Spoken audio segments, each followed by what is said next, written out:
ہمارے ساتھ موجود ہیں وفاقی وزیر ریلوے حنیف عباسی صاحب۔ حنیف عباسی صاحب، کیا تفصیلات آپ کے پاس ہیں اور کیا کہنا چاہیں گے؟ پاکستانی فوج کی جانب سے بھرپور کارروائیاں کی گئی ہیں۔ دیکھیں، یہ افغانستان کی بلا اختیار جو جارحیت ہے اس کا منہ توڑ جواب دیا گیا، اور یہ افغانستان بھولا پڑا تھا، اس کو معلوم ہی نہیں۔ کبھی چند ماہ پہلے تو ہم نے اپنے سے کئی گنا بڑے دشمن کو شکست دی ہے، اور ان کے بارے میں تو کیا کہوں گا کہ کیا پدی اور کیا پدی کا شوربہ۔ یعنی ہم کیا ڈیمانڈ کر رہے ہیں، اور ڈیمانڈ یہ کر رہے تھے، ہم اپنے دوستوں کے ذریعے منایا، خود ڈائریکٹ کہا کہ آپ کے ہاں یہ جو ٹیررزم کی جو فیکٹریاں کھلی ہوئی ہیں، جو ٹیررسٹ وہاں پہ تربیت حاصل کر کے پاکستان میں آتے ہیں، ہمارے بچوں کو مارتے ہیں، عورتوں کو، بزرگوں کو، جوانوں کو شہید کرتے ہیں، تو ان کو آپ کنٹرول کریں۔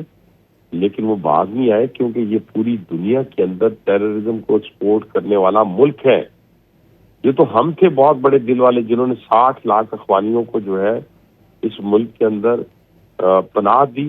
اس کے باوجود کہ 1947 میں بھی انہوں نے ہم سے نفرت کا اظہار کیا، 1965 میں بھی نفرت کا اظہار کیا، 1971 میں بھی انہوں نے نفرت کا اظہار کیا، لیکن اس کا صلہ ہمیں کیا دیا کہ انہوں نے ہمارا پورا کلچر، پورا معاشرہ تباہ کر دیا۔ اور آج انشاءاللہ تعالیٰ جس طریقے سے ہماری بہادر اور فوج نے ان کا مقابلہ کیا ہے، وہ مقابلہ تو اسی طرح ہونا تھا۔ ان کی 28 سے زیادہ چوکیوں کے اوپر کو تباہ و برباد کر دیا گیا ہے، 15 سے 16 چوکیوں کے اوپر قبضہ کر لیا گیا۔ یہ بھاگتے ہوئے دم دبا کر بھاگ رہے ہیں۔ کیوں نہیں بھاگیں گے؟ پاکستانی فوج دنیا کی چوتھی بڑی صلاحیت والی، میں بڑی اس طرح نہیں کہنے لگا، میں چوتھی بڑی صلاحیت والی فوج ہے، جس نے اپنے سے کئی گنا بڑے دشمن کو 10 مئی کو ایسی شکست دی ہے کہ جو ابھی تک اپنے زخم چاٹ رہی ہے۔ اور میں یہ کہ ایز اے ذمہ دار ہونے کی حیثیت سے کہتا ہوں کہ یہ جو آپریشن غزو الحق ہم نے شروع کیا ہے، یہ اختتام اس وقت تک اس کا ہونا چاہیے جب تک ایک ان کا تربیت گاہ جو ہے دہشت گردوں کی، اس کا خاتمہ افغانستان میں نہ ہو جائے۔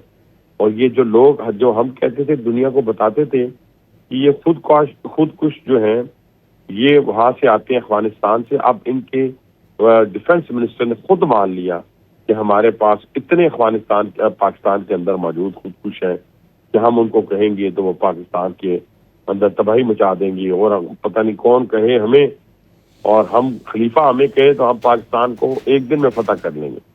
کیا بلی کے خواب میں چھچڑے والی بات ہے۔ حنیف عباسی صاحب، ہم اپنے دوستوں اور دشمنوں کو سمجھ کیوں نہیں پاتے؟ کہاں غلطی کہاں ہوئی ہم سے یہ جاننے میں؟ یہ صرف اس وقت یہ غلطیوں والی بات ہی کوئی نہیں ہے۔ ہمیں پتا تھا، ہم نے اپنی جنگ لڑی، اس وقت رشیا جو ہے وہ گرم پانی تک آنا چاہتا تھا، اس وقت